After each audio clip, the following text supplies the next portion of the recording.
Hello, everyone. Welcome back to another episode of Origin Stories. And we have a great guest here today. We have Callahan, the, what can I say here? Um, the TO of the biggest, no, let's not say biggest, could be biggest, but it was really popular. MLC League. And just this weekend, the Mox Bowl, the whole thing was a success. You spearheaded it. I don't know how you got through this. I know the I don't ML know when we either. did.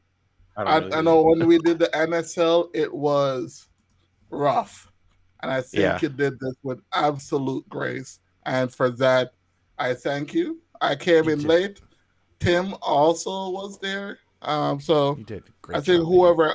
everyone who participated, everyone who watched, I think everyone had a blast, and it was a great competition.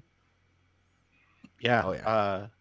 It was awesome having you guys. And I think one of the coolest parts of it was seeing how people would.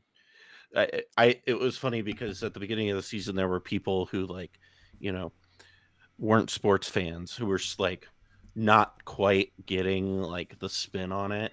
And then we Mm-hmm. did the draft, and then people are like, "Oh, I get why people get really into the NFL draft or whatever now."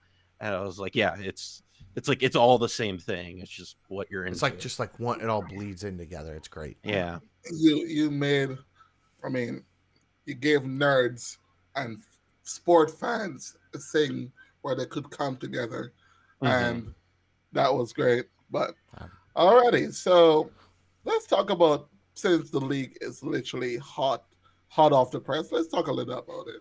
So, how did you come up with the idea of the MLC? so the idea of the MLC is a really old idea I've had actually. It kind of started a few years ago. Um, I moved out here to Lincoln, Nebraska, with my fiance because she's getting her PhD out here at UNL. And when we got here, I got really involved into the magic scene out here almost immediately, and uh, I got my judge certification out here, all that. And one of the first things that I was given was this uh, Commander League. The person who was running it uh, was kind of burnout, had been doing it on his own for a while, and just really didn't want to be in charge of it anymore. And I just came in. I'm fresh off of being a judge. I love like competitions and things like that. mm-hmm. And I love organizing those things. So I was like super like, oh heck yeah! So I jumped in, and I immediately made it, like a competitive league where because the issue we were having in the league at the time was Rule Zero conversations were just awful, Man. and power discrepancies were all over the place. Yo, So what I did with the league was I just said, all right, I'm going to have the Rule Zero conversation for you. You come in with your best deck, and this is the expectation when you sit down. Um, and we started off with like 8 players at the beginning, and now there's 40 to 50 a week that show up. Um, wow. yeah, it exploded, and that was really exciting. If the Timna and Thrasios art that are on the proxies you guys will be getting, and if you watch me on stream, I use some Timna Thrasios proxies. That art was a Thrasios Timna playmat that we got made for the winner of one of the leagues. Um, That's awesome. yeah, so we did all that stuff. So anyway, one of the things Phoenix and I, because Phoenix is here in my local meta, I had always kind of bounced around with him. As I was like, I think it'd be really cool to like have a set schedule where everybody kind of plays. You know who you're playing each week, so you can kind of come up with these ideas. And I was like, also simultaneously doing all of this research into the database and decks that were on it. And I was like, how is an effective way of coming up with a lot of stats on these decks in like a short amount of time in gathering that information? And so I'd always kind of had that idea kind of in the ether. And then when I started doing the Mind Sculptors and our group started to grow, um, I think you guys and through Deco invited us to do the MLS or the I forget what the NSL. league was called. The MSL, NSL. that's right. Yeah.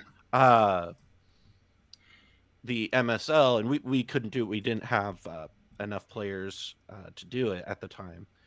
Um, but it really got me thinking because I was just like, man, I'd really like to do like a CEDH league that is just, a sports league effectively. Yeah.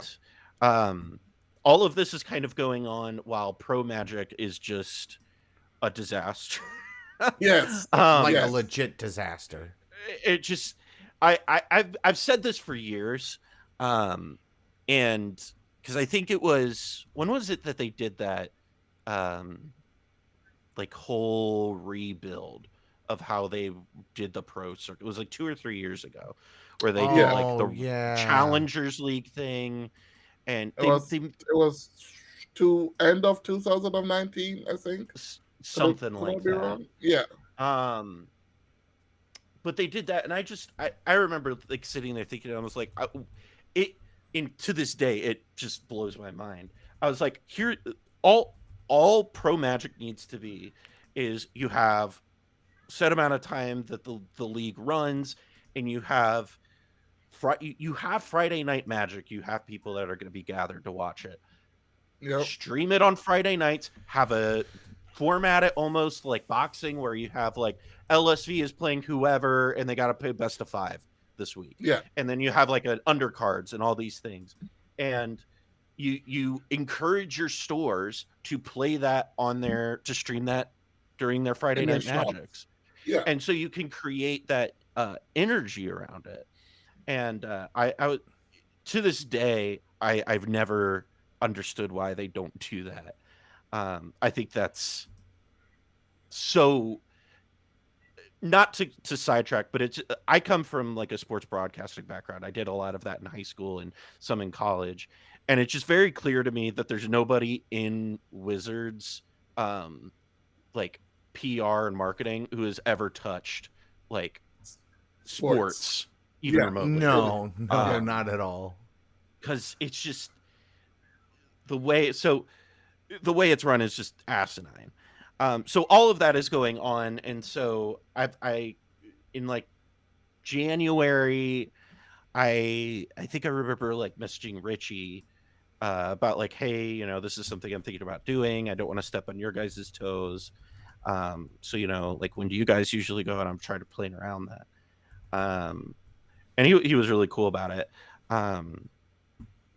But so effectively what happened was I was trying to find like a support system to do it with, and it ended up working out that the r/cdh Discord was needing some game masters, and I happened to know the mod.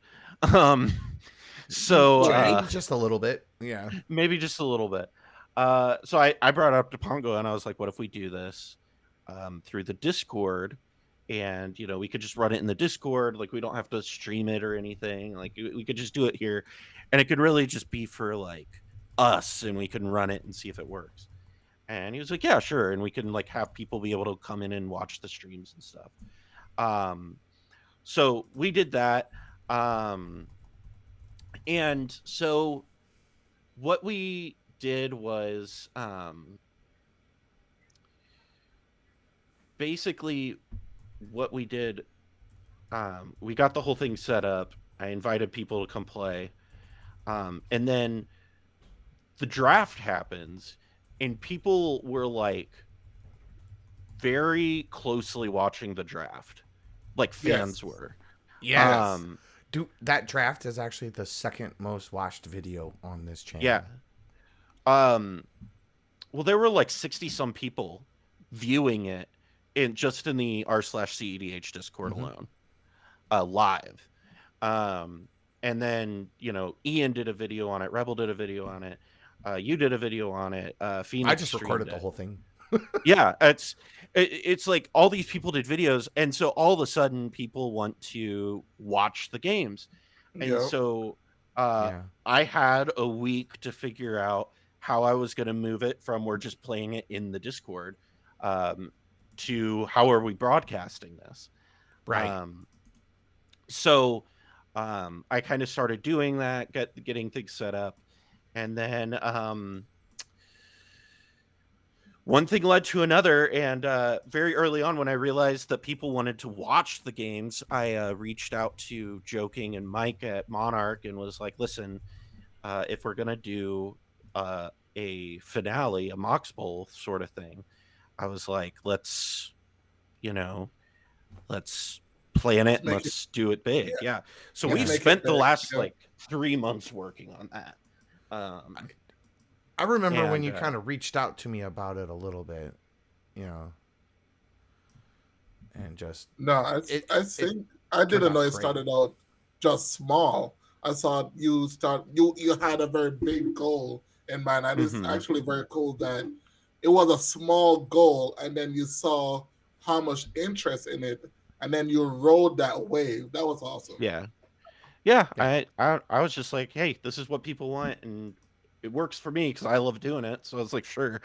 Um, and then it just kind of worked out really well that for the most part, um, people were really, really excited to um, like participate, which was cool. I know we had a couple dropouts, and Sean filled in for one of them. And life happens, man. It does. Yeah. I mean, you weren't able to make the playoffs, and you made the playoffs, right? So it's like, Right. it's part of life, and that's also kind of why I structured it that way. I mean, to be honest, the best part of me not making the playoffs is now I can pretend that I'm a good player because I top 14'd. He can pretend. Yes, yes. He can pretend he's a good player. Because Well, I no, didn't scrub out in the semis. Oh, okay. What, is that shade? No, Is no, that shade oh that no, you did? no, it wasn't shade. okay. No, sorry. Okay. I scrubbed out. I sure did. It was a good game to scrub out in the. That anyone that wants to game watch. felt like it really felt the way I've described it, and no, maybe you guys will understand this, but it felt like to me. I don't know if you guys remember back in like I think it was 2014. It was like the first year of the college football playoff, and uh, Ohio State and that Alabama in that first round, like Mhm. that first game we played felt Mhm. like that game, and like that magnitude of like that first game felt like the championship to me. And then we get to the finals, and it didn't matter if Rebel won or not. It felt like the winner of that game. That game really did it. Yeah, It was like because the that was a first game. hard game. It was a hard game. It was a game that was navigated with, like, I played that game and then I went back to play It felt like pickup that. games, The winner of and I that was game. That game really did it. Yeah, It was like because the that was a first game. hard game. It was a hard game. It was a Hold game on. that was. 1 second. Why am I here now? Okay, sorry. There was an echo somewhere. I don't know where it came from. I don't know. But no, it was absolutely a great game. It was like when came from playing that game that weekend, and I went to play pickup games. It felt like everything was so much below Mhm. everything, and it almost like I was almost frustrated. I'm The like, thing about that game that I thought was so fascinating was yeah, Pongo felt like he was so far behind the 8 ball the whole time. he But was like not. he literally was about to go off. Just like Like the whole it game. yeah, like the whole game. He just had it if somebody removed the rule of laws. And it was just like it was so interesting to watch. And then you had like the Sheldon interview in the meantime, and like that Yeah, halftime show almost. I was just like I thought it was great TV, and I loved it. Um no, it was. I think you got. I think there was. I think maybe I'm going overboard with it. What, at least 200 viewers I think we capped watching. out at 196 was the most I saw. Yeah. I might be wrong. I I haven't mean, seen the that's still a lot. it That is really That's a a is. lot, lot especially for CDH. Like for that's like, especially for CDH. I mean, that's That's a, like, and for Magic even, because I mean, like if you look on YouTube or on Twitch, like the top streamers are just at most a couple. Like Olivia Goldberg Hicks gets Yeah. 100 viewers. Yeah. You know. nah, there was a really big following. Like, even if you see like the people who follow it on Twitter, there was a really big following with it, and I was just very impressed by that. All right, so I think let's go back to the roots of our. Let's start with the questions. How did you get into Magic? So the way I got into Magic was, God, I have to think about how old I am for a second. But I'm not that old. The issue is I'm only like 28, so I'm not that old. But I mean, it, I just feel ancient every time I have to think back think past 28. 5 years. Were you born Well, when Jenny Carter was in office? no. But the problem for me is that like I'm still in this. Not to go off topic, but just bear with me for a second. Yeah, I still feel like 5 years ago I was in high school. The problem with that is 5 years ago I was meeting my fiance for the first time. So like it, time just is blown by for me, and it's very strange. But anyway, so I got into Magic, I believe it was like 2013-ish. Mm-hmm. Um I had a roommate who played Magic, and he had this big collection, and he was getting done with college, and he was going off to be a teacher, and he was like, I don't want to keep all of this stuff. And I had expressed an interest in learning, and he was like, here, you can I just want to keep these couple of decks, and here you can take the rest of it. And I was like, sure. And little did I know at the time, but there were like dual lands in there and old cards, and I Oh, he didn't know just what I gave you had. dual lands, huh? Yeah, like there was good stuff in there. Um, so there was like I started off with some good stuff. But this was around the time of Theros. And so I started playing with some friends. The first time I showed up with a Magic deck, though, I didn't understand the rules or the deck building constraints. The Oh, first time I really? played, I didn't get it. Oops. So I was told you could only have 4 of each card in a deck. And so I was like, okay, well, I'm only going to do one color. That's the easiest. I thought that meant you could only have 4 basic lands in your deck. And nobody had explained to me you could have as many as you want. So I show up and I just have no mana, and everybody's doing stuff. They're like, what was your hand like? And I show them my deck. They're like, why do you only have 4 lands? I was like, because that's the only ones you can have. And they're like, homie. no, So not the way. It's not the way. so that was my first experience playing Magic. But then I kind of figured it out, and then I went to Born of the Gods pre-release, and promptly spent $500 on boxes of Born of the Gods, and wasted $500 on Born of the Gods. Nice. Didn't open a single good rare. The box gamble is a world where I've seen tears. I've seen people quit Magic over bad boxes. Yeah. Yeah. I have It's a to trap. Set boosters. That's where it's at, man. There we go. It's a trap. Singles, boosters. baby. Our singles, that yeah. too. Our singles. So where did you go to the competitive scene? Did you start standard or were you just casual tabletop? Anger I wasn't Anger of the will. Gods in porn? Hold on. Sorry. Uh, I'm talking to chat. My bad. Anger of Gods was in Born of the God, or I think it was Born of the Gods. Um, but uh, so my friends that like my other roommate was already embedded in it. He and I were really good friends. And he played a lot of modern, and so I was like, oh, well, I'll just build a modern deck. And so I think the first deck that I built, I have to remember, it was either, I think it was like some Grixis pile of cards. I want to say it was like Grixis Delver. Okay. That's a good deck. Yeah. And I was not very good at it because I didn't know what was going on in the format. Right. Um, but I had fun, and it didn't matter to me that I was losing because I was just enjoying playing the game. And then at some point, uh, one of my friends goes, "Hey, we should check out this EDH thing. It seems pretty cool." And I was like, "Whoa, what's that?" And he explains it to me. I was like, "Yeah, we should try that out."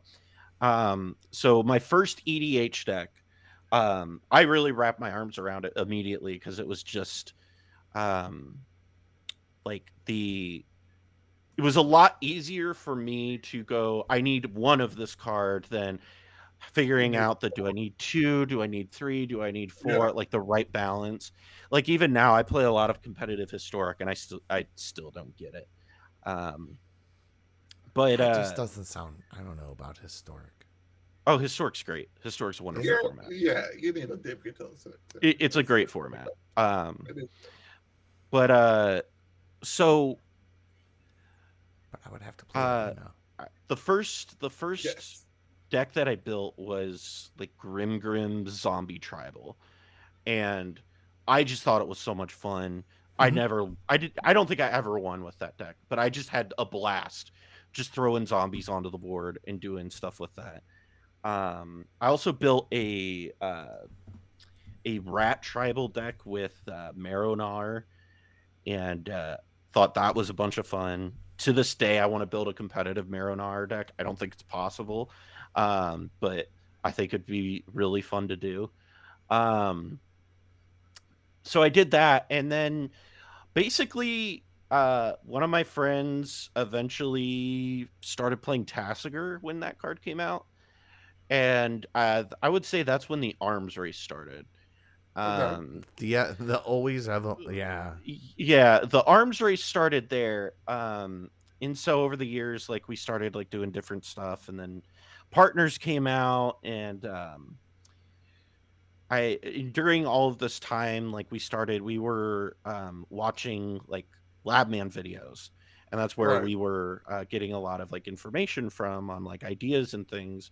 Um, and so we'd like watch those videos, um, and then we'd like I think the deck that I played the most of was like Thrasios Vile, um, Paradox Storm, if you remember that deck. Oh Um, yeah, yeah. That was a good one. yeah, that deck was great. You could play Lightning Bolt, Yeah. unironically. Um, I'm gonna put lightning bolt on a scepter and kill the yeah, if you have thing. Paradox Engine out and you have that, you just go, all right, well, I have 2 mana. Guess So I glad win. that card is. So happy that card is banned. So happy. That Lightning Bolt's Um, banned. No, Paradox Engine. oh, God, you just mad because I always beat you with it. I love Paradox Engine. Paradox Um, Engine. That a bad card. Made that to go. Totally agree. Why was it a? No, it wasn't. It was not a bad card. It dirtled. It allowed people to dirtle. Oh, yeah, but here's my Paradox that's Engine. that's Sorry. that's an indictment of player quality, not the card. Oh, I like that. And but Tim was Dirtle King with Paradox Sheldon Engine. is Sheldon is on my podcast saying verbatim that Paradox Engine died for the sins of bad players. Pretty Ooh, much. I mean, Verbatim. Your sweater looks comfy according to chat. It is quite comfy. it seems Um, very comfy. But no, but I yeah, totally agree. Yeah. but yeah, so we did I did all of that, and so by the time we moved out here, I had moved out here. I was super into CEDH. I remember moving out here and Amanatu had just been played, and I was like, "Oh hell yeah!" Like I'm doing some consultation stuff. Throw a little reanimator package into this. It was great. Um, and that's where I met Phoenix and Snacks out here, and then those two play like have been playing CEDH even longer than me, and that's when it went from like I was playing like budget CEDH, and then I came out here, and that's when it very quickly became all right. I need to get a mana crypt. I need to get a Mox Diamond. I need to get these cards. Got to upgrade. Yeah, upgraded the software. Well, that's awesome. Well, you answered a Yeah. lot of questions in that one. So, so you pretty much started with almost at the birth of CDH, I believe. Because I think Tassiger was, well, I can't say the birth because I think Tassiger was Landman introduced a lot of people to CDH. They Yeah. really think did. They They did. really, really did. And I think it was, Oh, um, higher. Thanks for the sub. I want to say, no, I don't know how the printing went, but I know when Landman was a thing, it was a lot of Tazri and Narset and Yep. in season one and stuff. But no, they definitely introduced a lot. So when Jaleva you was in that old Jaleva was crew. in that, yes. Yep. Um, we should go back to the old days and just play 2016 CDH. I always thought how that would go, how that would look. Like So 2016 CDH with 2021 knowledge. yes, I don't know how it would look. I always just thought about that idea, like how would it look? Or You maybe just realize go that play. 2016 CDH looks like 2021 CDH, right? No, not at all. No, it does. I don't think that's No, entirely accurate. No, because a lot like at least like online, the meta was Storm before because Yeah. yeah, Hulk was not legal yet. but Um, there was no good storm though. Well, there was Enough like the storm Finn, like like the Finn storm. meta No. was very prolific, and like decks like Thar were literally built on the back of fighting that meta back then. Okay, well, I did not At least have that's that how kind I've of been knowledge told. about that. Well, that's fair. That's fair. I don't know. I So could tell you what my group was, and it was control heavy. that's how Mayan I got Desire, because Azami, that was another one. when I got into it, like I wasn't really playing CDH. I thought I was, but I wasn't. But Mhm. the guys who were playing it was playing Silvala. They were playing Yeah. what's the Mimeoplasm? Yep, Mimeoplasm that was a big Reanimator. one. Yeah. Yep. They were playing Chainville Tassiger, Teferi. Chainville Teferi, Prosh, Nekuzar, Prosh. Yeah, I Prosh, remember Nekizar. Yeah, playing those against them. were the competitive decks Mhm. at the table. That was like, Derevi, yeah. Mem- Oh I man, didn't really Memnarch, see. yeah. I remember yeah. Derevi. I had friends who played really awful Derevi decks. I mean, I Bosh. remember the mono red planeswalker. I kind of pronounced both of their names, but Oh, that was also Derevi. Doretti, the yeah, red. boy. Yeah, that was Oh, with also a Slaver very Lock. popular one. Yeah, my Slaver Lock. Yes, That was my but that shit was back really then. popular.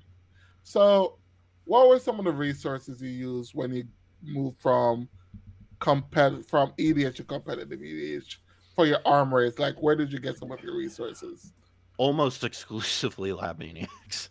Oh, Um, okay. it was absolutely watching Lab Maniac videos. I don't know if you guys do you guys remember the like tier list that they used to run on Reddit? Yeah, yeah, I remember that tier list. I used to like scavenge that. I used to scavenge the budget decks. I think I built some variation of like every budget deck they built. Wow. And it was just like I loved it because it was fast, it was interactive, all the games were interesting. and I felt like There I are a could lot less non-games, I think, for me anyway. yeah, when well what the difference was for me was making like decks became a lot easier because I could start to go, okay, here's my package to win, and then here are all my tools to either get there, defend it, or interact. And then it Hmm. was a lot easier for me to build decks in that way than it Hmm. was for me to try to go, oh, well, this is a cool card. I guess this fits in somewhere, but what do I cut it for? And like, it, I was never able to and perhaps this is because of the arm race thing, but like we in my group, like we never like had those opportunities for like just dumb decks that don't do anything. Um Okay. and so like I just and also that's just not how my brain works. So I was just like immediately going to build stuff that, like even the combo decks I built before I got into CDH, they were bad, but I was still like, oh, I can do this with Grimgrin and do this thing and do this thing, and then, like build the Ruby Goldberg machine. Right. Um, but CDH really simplified a lot of that because it's just like you have your kind of core tenets that you run by. All right. What was their expectation when you started the arms race? Like, not really. Let's not say that. What's their expectation when you dive into the CDH community? It was beat Micah. That was that Okay. was literally the entire. We had one friend in our group who won a lion's share of the games, um, and partially because he's just an excellent player, but he just was always playing really good decks, and so for me, I was always just like, I just want to keep up with where he's at. Right. Um, so every time I was just like, I was always like kind of metagaming against what he was playing, which was hard because he was always changing his deck. Um, one day he'd come in and he was playing Chain Veiled Safari. Next day he was playing some Storm deck. Next day he was playing Send Triplets. Next day he was playing something else. It was just like you could never pin down what he was playing. Kind of pinned down. Um, That's awesome. yeah, and he just would always win with everything, and so it was always like the goal of mine. It was like, I just want to win a game against you. um and it made those victories really really sweet, and that was honestly the driving factor. Of why you got into it. That is Yeah. awesome. That's awesome. Listen, I know you were talking about you wanted to build your first commander deck, and Hmm. even though it's not seedish viable, it doesn't matter. If it brings back nostalgic for you, you should definitely play it.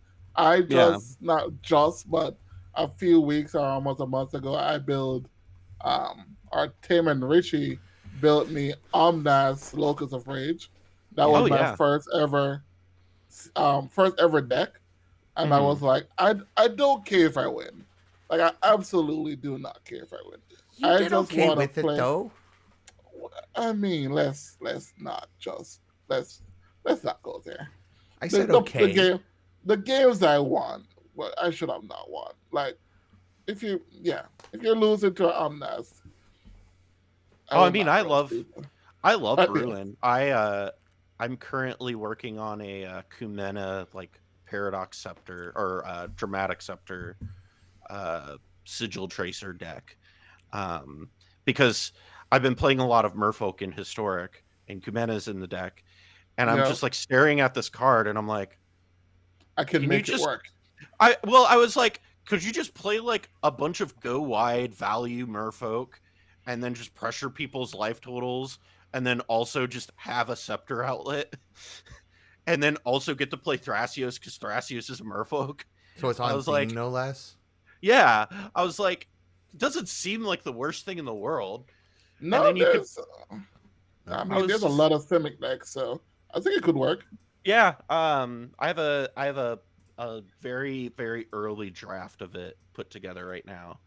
I haven't got to play a game with it yet, but I'm really excited too because it's just like I had this idea while I was playing Arena, and I was just like, huh, I wonder, Mm, and But If yeah, you no, I love ever doing that. want to build wacky decks that does want to play tribal stuff, you should find a guy called Hire. You and him can You and brew him. some really wacky brews. I brew Hire, wacky let's brews with him, but hire. Let's get a Maronar CEDH deck going. Let's figure it there out. you go. He'll, I'm not. he'll Yeah. definitely figure it out. I'm not good at wacky brews, am I, Sean? No, Tim is a stick in the mud when it comes to deck building. These are the things you must do. You cannot go outside the box. You must play this, you must play this. But you know what? See, Sometimes Phoenix. I'm the sense of reason. Oh, okay. Whatever. There's no What about reason to Phoenix? your Phoenix will simultaneously be like throwing just like meme ideas at me while also being like, you shouldn't play that, you know it's bad. And it's really funny because he'll just throw me like random cards and he's like, hear me out. And then I'm just like, I don't know if that's good, man. And then he'll also be like, I don't know that this is quite good enough. It's just it's funny because he like rides that line. Um he's who I almost build everything with, is I always throw something at Phoenix. I'm like, hey, is this bad? even if it's bad, can we build it and see how bad it is? I was Is the like, kind of one. here's a list. How absolutely messed up is my mana base? Yeah. That is what Tim is for me. If there's I'm I so bad build at a mana deck and bases. I just send the mana base, Tim make a mana base. And that's Yeah. it. I'm like, I don't touch mana bases. Anytime I build a 5-color deck, I literally just go to Pongo's Nagila deck and copy paste. And I'm like, But- all right, there's my deck. But that's not always the right way to do it. I know you're correct. However, I just am like too lazy. I can't be bothered to build a correct mana A base. correct mana base. Most of the time, it's just like swapping out like 2 or 3 lands is all you need to do. You gotta shore up the colors a little bit. That takes effort, Tim. And we do not want to put that effort. If it makes me mana, that's all that matters. There you go. Does it make me mana and can I cast my spells on curve? Yes. Chaotic neutral, baby. That's how I roll.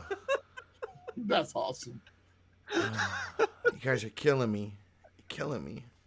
So how long would you say have you been in the online CDs community? Online CDH community.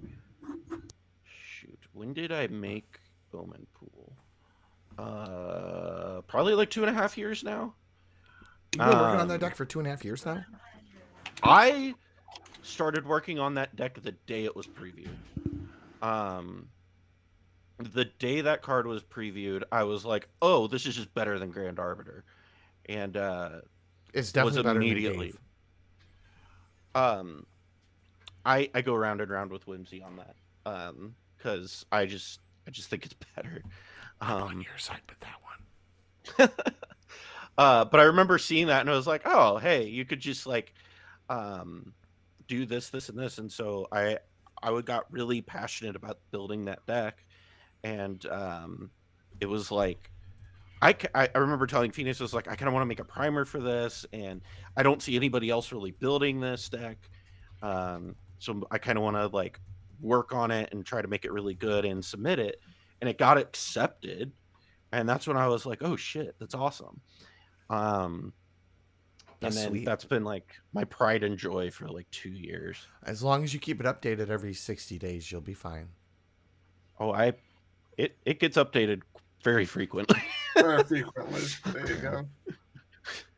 So But- so since you've been in the community for a while, what to get newer players in as a veteran player, what are some of the things you think we should do to increase the popularity of CDs? It's a really good question. And I think it's hard to answer because CEDH, depending on here's kind of the issue is, especially online, I think we have this tendency to get so wrapped up in the online community, even Mm-hmm. outside just CEDH, right? Like I Right. think just casual EDH online people do this as well. Um, like I think most people have no idea about Rule Zero, no idea about all these things. They have no idea what power level is. Most people, and as somebody who runs a league on a weekly basis, I can tell you that majority of my players, even some enfranchised in Magic ones, don't know the ins and outs of EDH. Right. Um, and it's kind of hard to teach those things without having in-person events, in my opinion. It is Um, hard. it's really hard. Um, because Rule Zero, like people, like Rule Zero is one of those things. I had to explain it to somebody on Monday at our league because somebody was talking about it. They didn't know what it was, and so I was like, "Oh, well, this is what it is," and explained it to them.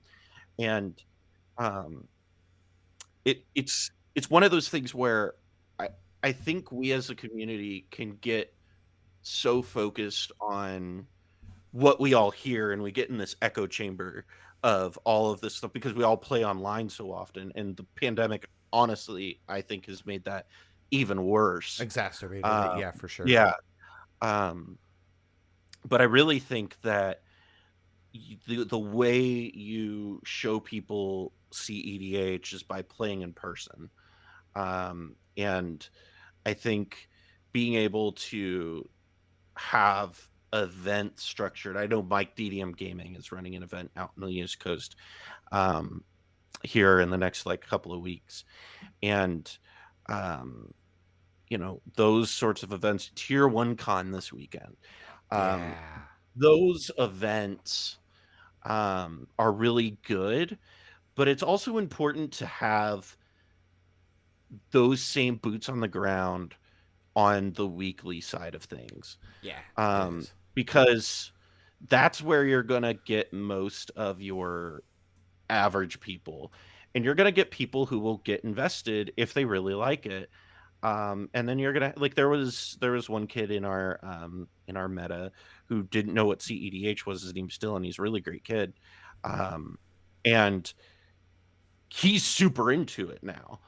Um, and it's just a matter of like introducing it to people and like knowing how to play in the meta you're in. Right. Um, and Well, it, and it just it's just it's so tricky. just It's so somebody taking tricky. the time to show them too. Like, Yeah. you know what I mean? Like, Yeah. as much as I love online and online communities, like there is something to be said. Like, people are a little more cordial in person, face to Hmm. face, and they also generally like at an LGS or in a local meta. Like sometimes it's just hard to find a fourth dude, and like Yeah. if you can find a fourth guy, you're willing to go to a lot of lengths to kind of help get them up to scruff. You know what I'm saying? Well, and this is why Phoenix and I, if you follow us on Twitter, and especially Phoenix, um, one of the things we advocate for very deeply is um, having the rules committee be invested in person, like those league, like local leagues, local LGS stores, because one of the things that I think people aren't really ready for is the fact that Commander is now the format for Magic, Yep. and Like by uh, far. it's not even close. Like it is the format to the point that pro players are now starting to migrate to it. Like Hmm. it is the way for the way forward for Magic at this point. And what's Probably for going the to foreseeable happen? future too. Yeah, and that's not a bad thing, but like something that's going to happen, and we as a community are going to need to figure out how to deal with this. Is what's going to happen is TOs and LGS owners are going to be like, hey, there's a lot of demand to play EDH now that wasn't here 2 years ago. Right. And we need to organize stuff for this. Well, what are they going to do? They're not going to go, you know, well, what's the way the command zone recommends that you play, and yada yada yada, and listen to all these different things. TOs are gonna TO, man. They're gonna go out and they're gonna organize stuff in Swiss rounds like they've been doing for 20 years.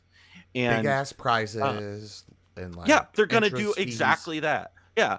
And one of the things that I don't think we as a community are ready to deal with, and this is something I think Cobblepot has also talked to Sheldon about too, is the RC, if that's not what they want EDH to be, needs to step in and show, give like a set of distinctions and like a set or of like suggestions. Yeah. yeah, like here is what if you don't want to run a competitive EDH event and you want to run an EDH event, here's what we suggest it looks like. Yeah.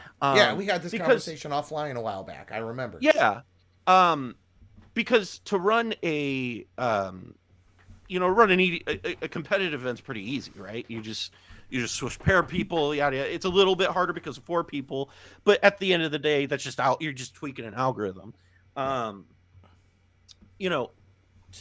To get the power level right and the feel of that right, it's a whole different conversation. Well, and just to and all the mixed power levels show up. Yep. Like, because even casual players want to win a mana crypt. But and that's why I'm an advocate for having the Rule Zero conversation be had by the TO, and the TO being very upfront about it. Hey, at our LGS, this is what we're playing. Everybody's playing their best. Bring your best. Because this is what you should expect from the table. And in my experience, this has been my meta, so perhaps this is a very unique experience. But in my experience, so this is very anecdotal, so take this for what it's worth, is that people are very responsive to clear expectations. And I don't think that's certainly anecdotal. I think people in general, when you make expectations clear, tend to respond well to that, because they do. But also, if there's like high-end prizes on the line, it doesn't matter if you call it a casual event.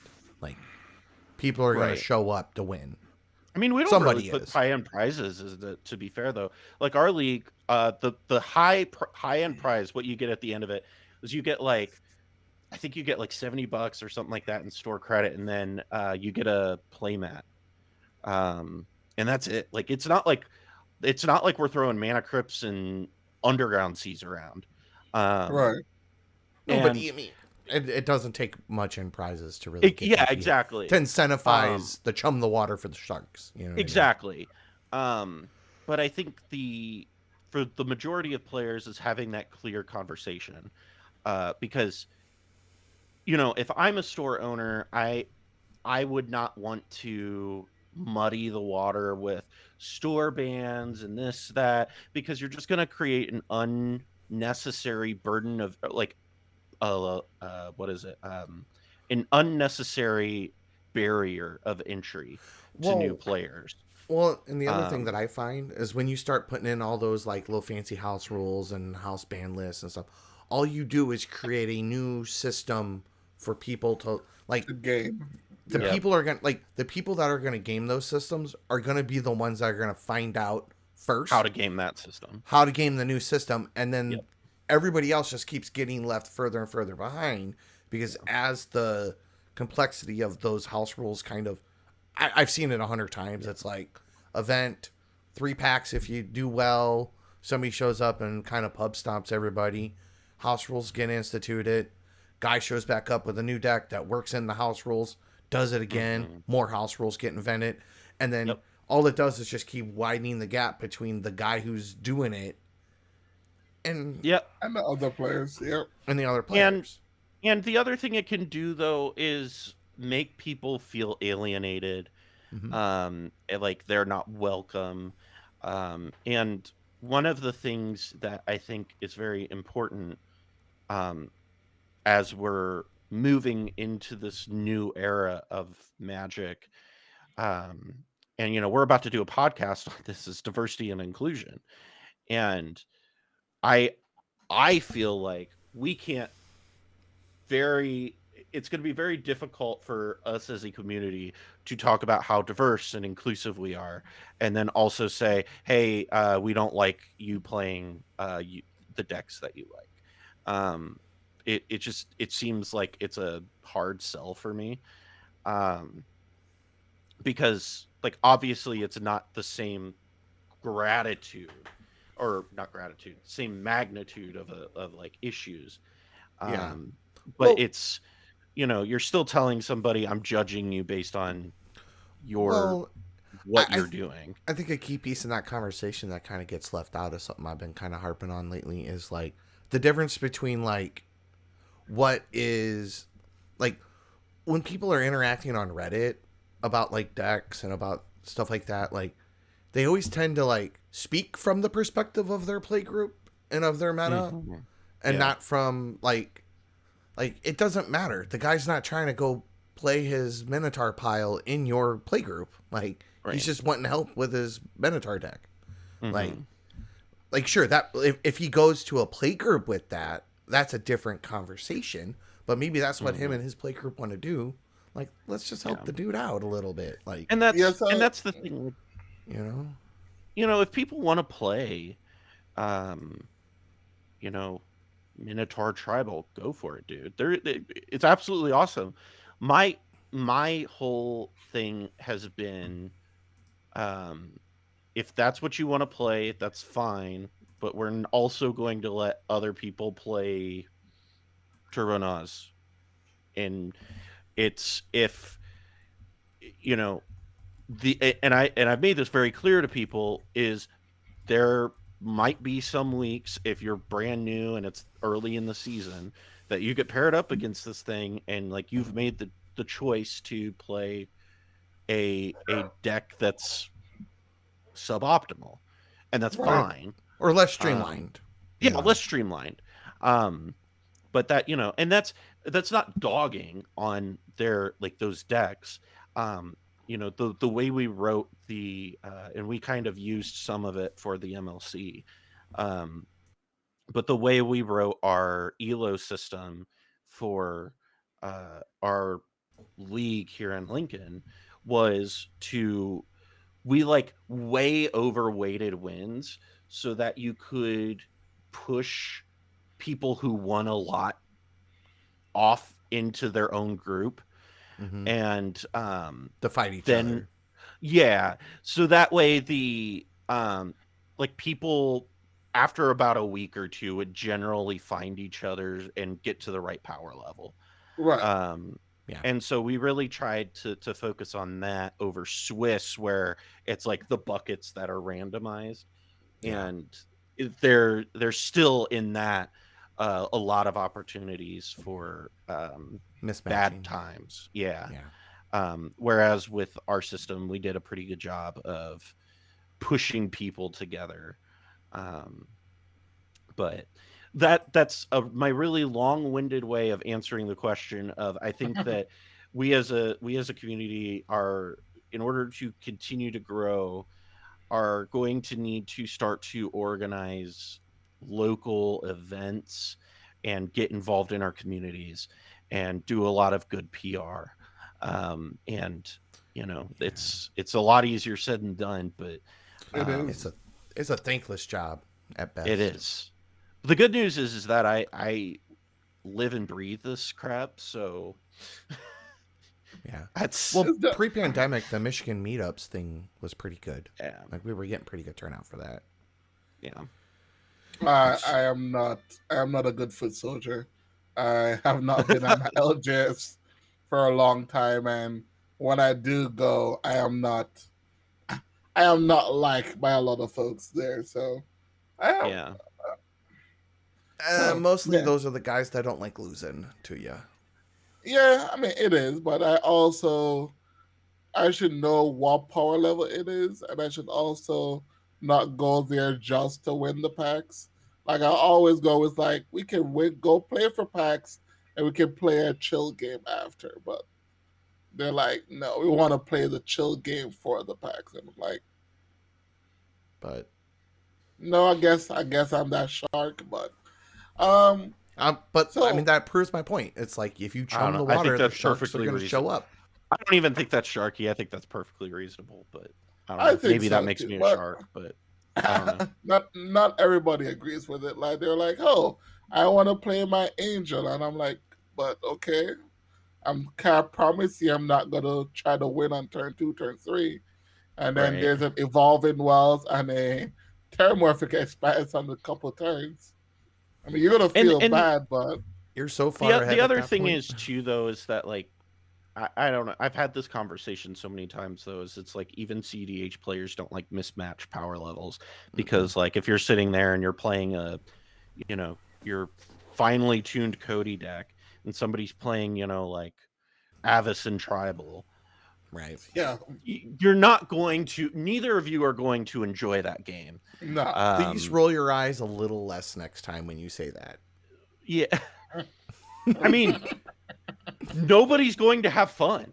No, Like they're not. it's nobody at that table is going to be enjoying that. Dude. And when somebody's a pub stomper who wins with that Cody deck in that situation and enjoys it. That's the distinction of a pub stomper, because I would win in that situation and be like, man, Yeah, I'm I this sorry. went. was awful.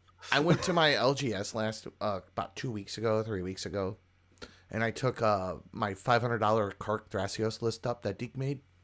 Mhm. Like literally handed it to the guys. They looked through the deck. We talked about it. I sent them the link. They wanted to see it. Like blah blah blah. We sat down to play a game. Nobody did nothing. I started flip. They were laughing at me till I started winning my coin flips. I Mhm. cast somebody had 7 cards in hand, and I won a flip finally after the 3rd attempt on my Jessica's Will. And then about 15 minutes later, the shopkeep comes over. He's a friend of mine. He's like, Tim, are you playing CH decks against non-CH decks? And I'm like, nope, this isn't a CH deck. They just played Elf Pass for 6 turns. Yeah. Yep. So I mean, I agree with it. So to touch on the topic of, before we change the question, to touch on that topic of what the CDH community needs, I also think, I don't like to use the word gatekeeping because that's not what it is, but I think there's a lot of veteran players who, when a newer player come in and they're trying, I want to build this deck, and they're like, but all of these cards is bad. Remove 98 cards, add this Mhm. 98 cards in. But I'm like, I don't think that also pushes a lot of people away. I think we also need Yeah. to change that mentality of, you like, help them with that deck, and while helping with them, I think Tim also does this pretty well. He I helps think one of someone with a the deck and then tell them, oh, you can play this deck that's very similar. yeah, Yeah. one of the best things that I think you can do in those situations is like kind of let them fail a little bit, if that makes sense. Like like they'll eventually catch on, right? Okay. And so Yeah. like I've sort of outside of Lavinia, I am very like hard line on Lavinia decks because I'm like, listen, if you're gonna play this deck, listen to what I say. I know what I'm talking about. Um, um, but like outside of that, I'm just like, listen, EDH is so wide open. Like try stuff out and Like, see what it is, because that's how we all got here too. Right, You well, know what I mean? exactly. Like, not necessarily, but like, my only rebuttal to that is like, I'm all for letting them get there, but like, there's 3 other people at that table, and what about the 3 other oh yeah, players? yeah. You know what I No, mean? Like every time a new guy comes in and wants to play their thing and they fumble through it, now there's 3 other players who are, if they're established, are literally just playing RNG with a random person. You know what I mean? Like that street has to go both yeah, ways. Not only do we need to be it like does. welcoming to the newcomer, we also have to provide a space for established players Newcomers, to yeah, yeah. actually play good games with established players. Well, and that's also why I like things like the MLC too, is Right. because I Yeah. can, and Founders Club and stuff like that, where we can just all kind of group together and get the games that we those types of games that we need. Um, so that's why I love those types of environments. Hmm. Just for the audience, we're not calling everyone bad. We're just saying there's there's average players, and then we need to bring the average player up to standard so that everyone can play I think, that level of Magic. yeah, it's just like there comes a point when your brain switches gears with competitive Magic, Hmm. and then Yes. you just kind of look at the game differently, and then it's Yeah. very difficult to go back. To turn it off. Yeah. You Yeah, can't. it's very difficult to go away from that mindset. Hmm. Um, but yeah, I Yeah. agree Shall we with move all on? of the above. Yeah. Yeah. I mean, we covered a lot. We talk about like the negatives of what the community did, and also the positive of what we need to do to Hmm. help um, build the game that we enjoy of CDH. Hmm. Uh, I think I think we covered almost everything. Um, I think. I don't know if you guys knew this or not, but I'm really good at talking. No, this is great. It's No, absolutely great. never. I've never listened to your 2.5 hour set reviews and been like, sweet, can I have Two another and a one, half please? hours. That was the short one. I, I when, list. when you get me, Cobble, and Pongo sitting in a room, it's so hard. We just Well, go on and on and on. I listen to your guys' podcast because I have a 45-minute commute, but I listen to most Hmm. of my content offline. So I download Yeah, everything ahead of time. So like stuff like your guys' podcast is great.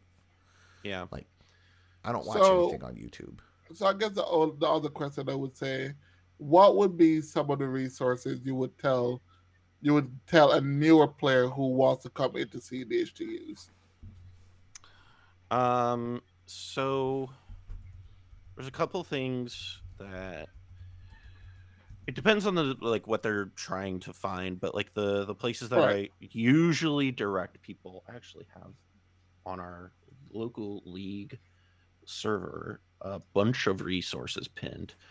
Nice. Um, I literally just made a channel that only I can post stuff in. Like mods can post stuff in, and it's just like a list of resources. So a couple of the things here that I really like. One of the really good series of videos that I've always really liked and have helped me understood combos better is Better Know a Combo by the Spike Feeders. That's a good one. That is a great series on like they explain food chain, they explain Kiki Jiki, they explain a lot of those, and they explain how to beat them.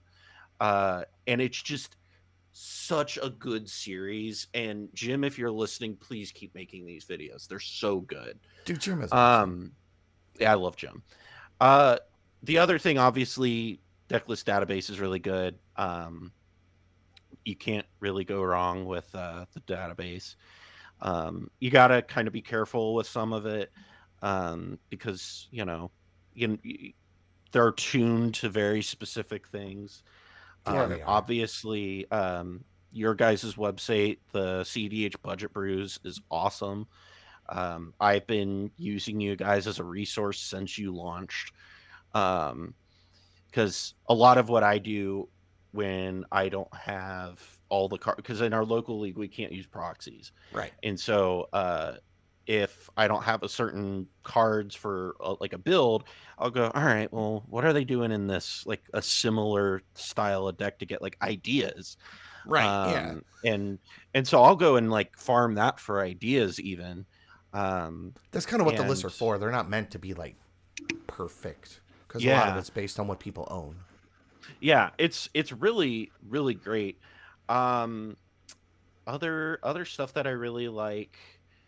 Um, there's man, I have so many things pinned here.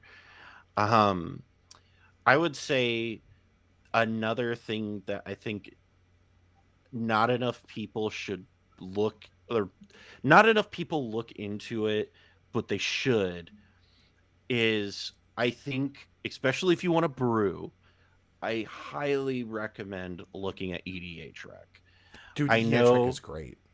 every it's got this weird like connotation in our community where it's like, oh well, it's for optimized casual decks, and Nah. No, it I, actually isn't. it's not. There's so much good stuff in there where like I'll literally just pull up like a random commander and click the expensive dump like tab on it, and Or then I'll click just cheap scroll through it. and and then click cheap, and it resets the filter, and you see different Yep. cards.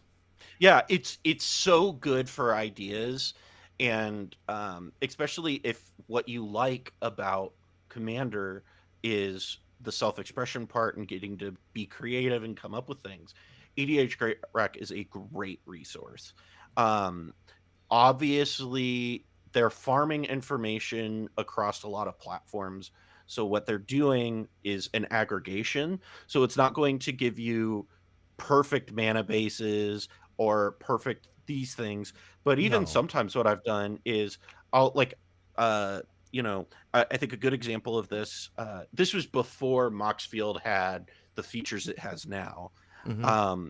But what I used to do is I go in there and get like what an average deck looks like, and it will give you an average 100 cards. And then I Okay. just copy paste that over into Moxfield, and then I'd like kind of put in the staple cards and like fill it out with the right stuff and Right. make cuts Mm-hmm. and things with that. And that would be like my first draft of a deck. And it honestly would be really good to find interesting and unique ideas that I probably wouldn't have come up with otherwise. And I can't recommend that enough. But also check out the Mind Sculptors. We make a lot of good content for that too. Um, we have And the some link deck below building stuff. in the video. Yeah. That's uh, realistically a lot of our content is aimed at people who are like entrenched in EDH to some degree. Um, so we have a lot of good stuff for people who are more have a lot more competitive experience in Magic as a whole Right. than we do for like people who are just moving over from I just played like my casual decks and pulled them over. But yeah, we have some good videos for that, but lots of stuff like that. And then You guys also have just sit and like look at Moxfield. I love Moxfield. You'll Take a just browse through Moxfield. You'll find a lot of stuff. Yeah, I was saying this before we went on is at work they don't have Moxfield blocking, so I'll get on Moxfield and just like browse decks and just kind of look at what people are doing. Dude, I love me some Moxfield. Harry, John, y'all are the best. Y'all are doing the God's work, the Lord's work. Man, That's what I was. They took all the best things from all the different deck builders and put them all in one place. That is They true. were like, what if Tapped Out wasn't run by like a bunch of idiots? What if Tapped Out wasn't run by a bunch of greedy people who are really just trying to farm banner ad revenue? Yeah, Tapped Out. You were so. I don't miss you. Wow. Okay. Sometimes miss I you have at to go all. back just to like pull an old list. And Yeah, I I'm do like- too. And I'm like, why haven't I deactivated my account? Oh, wow. I give Michael Levine shit every time he's in our Discord because for whatever reason, this man has not moved over to Moxfield yet, and he's still using Tapped Out. He's Michael Levine. He's a hipster. I know, but I just every time he'll like send me a list in our Discord, and I'll just immediately say I refuse to look at this until you put this on Go Moxfield. Moxfield. Good call. Good call. I mean, I actually like. I give money to Moxfield's Patreon. Like, I do too. I'm Yeah. like, that's how much I'm down for the cause, man. Yeah, they do good. They do the Lord's work. They do a lot of good work. So what do They're you getting there. They're what working on it. It's a little harder than it seems. Evidently, Yeah, I'm Josh. sure. I was just so answering a what's question. Chat. what's the plan for the future? Are we just relaxing after the big success of the Mox Bowl, or we have other things planned in the horizon? Well, Moxbull, or well, Major League Commander is coming back next year. We will be beginning some of the planning stuff. I'd like to say that I took off time to not think about and not work on Major League Commander when it was done, but I was that night like texting Phoenix like, "What do you think about this? Maybe we could do this. And maybe what if we do this?" And he was just like, "Dude, we just ended, like Like chill." an hour ago. Like it just got done. Um can you like just dial it back? I was texting James about it cuz James and I are like coming like are wanting to do like a full like have like a statistician for games and be Is able to the like is the right guy to do it with? yeah, like do stuff like you do like you have a guy who like tracks stuff in baseball games, like do that for all of our games that we have going on.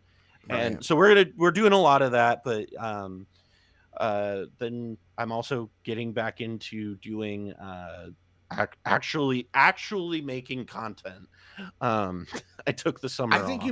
you were still actually making content. It was just I community. was content. making I was, but I joke is I told Rebel this. I said, "What am I gonna do without all you guys to make my content for me?" farm it out. I decided I don't get to farm you guys for content anymore. That's a Now I shame. have to actually organize games and record them and do the thing. Oh, gameplay videos. Bleh. I hate gameplay videos. They're I don't hate information. they're like Yeah, a pain. They're just like on the like the production end of it is what I mean. Like Oh, okay. just every like because you gotta like record like 15 games just to get a decent one. You know. Yeah, they're a pain in the ass. Or just get 4 decent players. Even then, You could do that too. then somebody's got a shitty internet connection or I'm telling you right now, actually, I agree with Tim on this. I have a handful of games that are locked in the TMS vault because they were either way too long or yeah. internet connections were messed up or any sort of thing like that. You know, somebody's got a kid screaming in the background, so it sounds like Yeah. an episode of Cops. Oh my goodness. All right, Tim. Okay, let's calm down. I'm just like 15. I'm about to dive into that. So, yes. At Well, no, least at least you're gonna get paid to do it. I mean, anywho, this was a great conversation. I'm glad we had this talk. Callahan, Yeah. I think you have helped a lot of people here with a lot of great information. I think I will make a conscious effort to be a better foot soldier for CDH. Don't know what deck I'm gonna build for that though. I need to build a more casual. Maybe I just build. I don't know. I'll think about you don't it. even have to build casual, just like I don't know, Play take budget out- decks. Well, so saying, yeah, build. There we go. Build. Yeah, Like just literally, play just budget go decks. take any $500 deck into your shop, and I bet you it'll be on par with most of them. Yeah. That's what I need to do. I need to start going back to the EDH scene and just having fun and introduce people and maybe and hopefully start an arm race there. Maybe. That's that's what we like to hear. Wait, no. Anything? No, Sheldon, don't come get me. Oh my goodness! Awesome. Anything you want to plug at the end? All the information will be at the end of the video. But Yeah, we got like I said, Mind Sculptors. We're starting up podcasting again. Season 2. I can't believe we've been doing this for almost a year.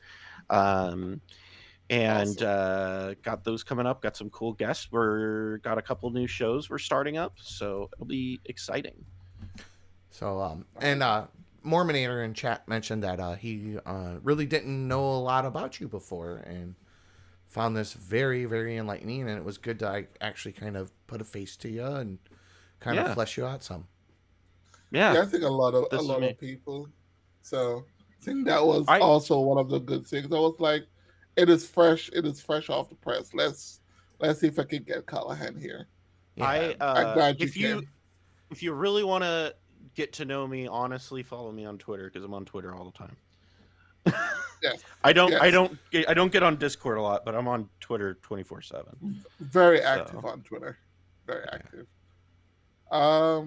Yeah. So thank you for being here. yeah, Hit absolutely. the Thanks for having bell. me. I'm dropping the Twitter right now. Give me 1 second. I'm bad All at right, this. sweet. Keep all these guys So on for this. everybody who was watching, just hit that bell, hit subscribe, and check us out on YouTube at CDH Budget Brews.